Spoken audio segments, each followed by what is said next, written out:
Hey guys, welcome back to another Dragonheir Silent Gods video. In today's video, I am going to be showing you my Vortex team for Stage 4. And the reason I'm showing you this is because I have just changed it around to include the new legendary hero that you can get from Season 2 in the second month, and that is Ardeth. But before I do that, I do just want to first of all say a massive thank you to today's sponsor of the video, and that is Dragonheir Silent Gods. If you are interested in getting involved in Dragonheir and you like what you see in the videos, please do click the link in the description and get involved today. But yeah, just once again, a massive thank you to Dragonheir for sponsoring my channel and helping me to continue to grow it. So Ardeth is a Radiance defense-based hero who is incredibly strong.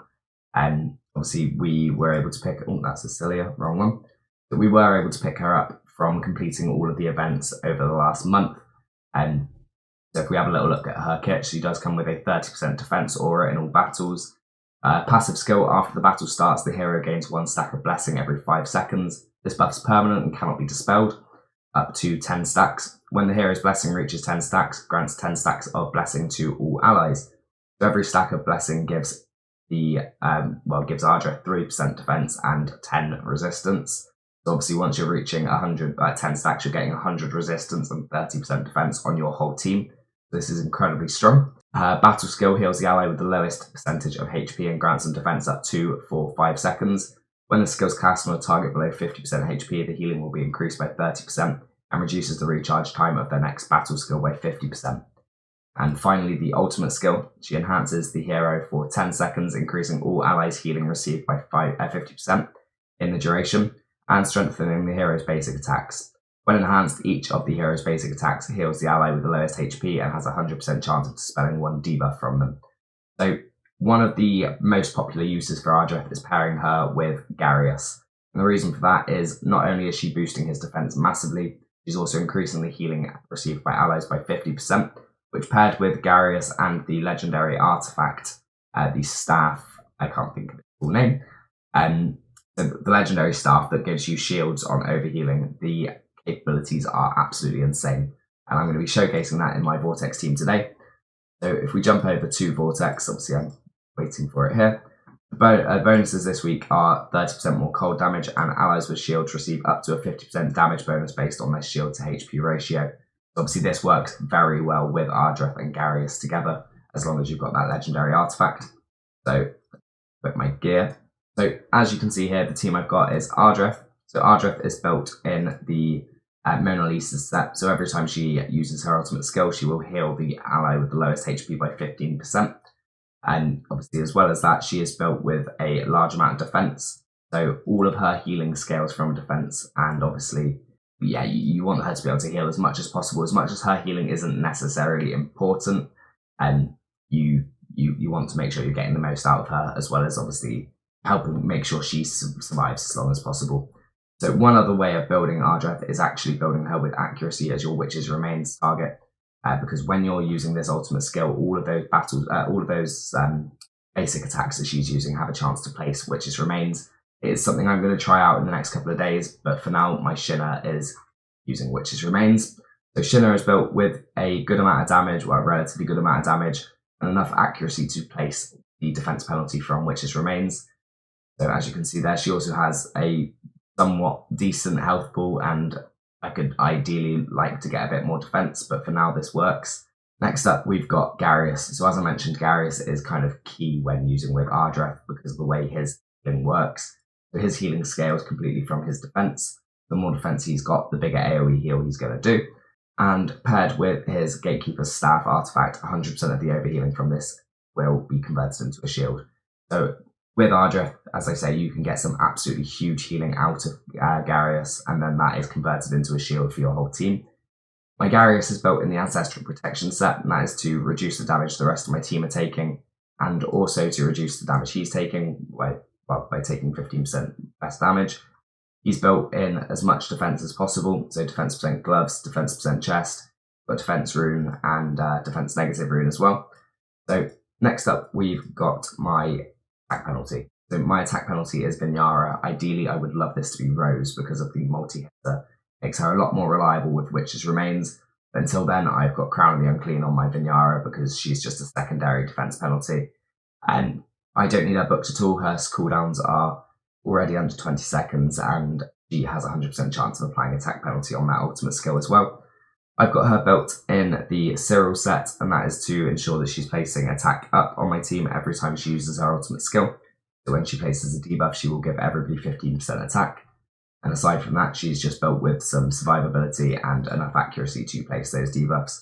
It's a bit of a generic build I use everywhere. Ideally, well, in reality, I could probably drop the survival a little bit on her and build some more damage to get a little bit more.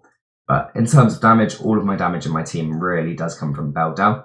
The Beldel I've got built in the Inventor set. So the Inventor set it gives her a damage bonus every time she uses a battle skill or an ultimate skill. With her being Ice Blast, she is constantly spamming her battle skill, so I'm getting that effect almost permanently at 4 stacks. In terms of her build, she's built with a good amount of attack, maximum crit rate, and then some crit damage. She's wearing the Manticore Statue artifact to give her 20% more damage on her battle skill. And obviously, once again, this is because the Ice Blast revolve around their battle skills. They are spamming it constantly, and Beldel's battle skill hits incredibly hard. So what I'll do is I will jump into the run. First of all, I will show you the skill timings, however. So the way I've got this set up is, if we look here, the boss is on a 20-second rotation. So the first skill goes off at 5 seconds, second at 10, third at 15, and the ultimate skill at 20 seconds. They are slightly delayed for when the actual damage goes out. So first of all, I've got my Ardeth going at 16 seconds, so she's using hers just after this third skill. That allows her to get her healing out and to kind of empower everybody's healing received just before the boss does its ultimate skill. Just after that, we've got my Vinyara using her attack penalty. So the way that's timed is it will go just before this skill, and I believe it actually covers the hit of this ultimate skill as well. Then we've got my Shinna using her skill to place defense penalty on the boss, followed by my Beldel using her ultimate skill just after that, she's delayed by a couple of seconds just to ensure the defense penalty does land. Let's just make sure that my ultimate skill is hitting into defense penalty. And finally, we've got Garius. So Garius is using his skill just after this skill here. The reason for the delay is to make sure it syncs up before the second rotation, and it will remain the way for the entire fight. Obviously, my whole team are on 20-second delays, intervals to ensure they never fall out of sync for the entire fight. So let's do a run. I will jump out and I'll pop back in at the end and we'll talk about how the run went.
And there we go. As you can see, the run is coming to an end now at 105 million.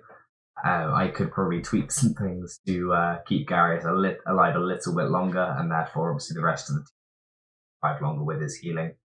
But in general, the run is absolutely insane. The amount of damage I'm able to, and realistically, it's only because of Ardeth and Garius together. Beforehand, I was getting around 80 million before I put Ardeth into my team, instead using Jillian. And obviously, putting her in, it's made a dramatic difference. If we have a look at the actual server ranking, it's allowing me to finish consistently in the top 50. Obviously, today is not really relevant, but yesterday I finished 26th using the team. Obviously, there are a lot of crazy teams out on my server, but finishing in the top 50 is all that's really important to me, and top 40. But in terms of the seasonal ranking, top 50 is what I'm aiming for. So as long as I'm staying around that with Vortex, it makes me incredibly happy with the team I'm running. Obviously, there is always room for improvement, and I will continue to play around with things.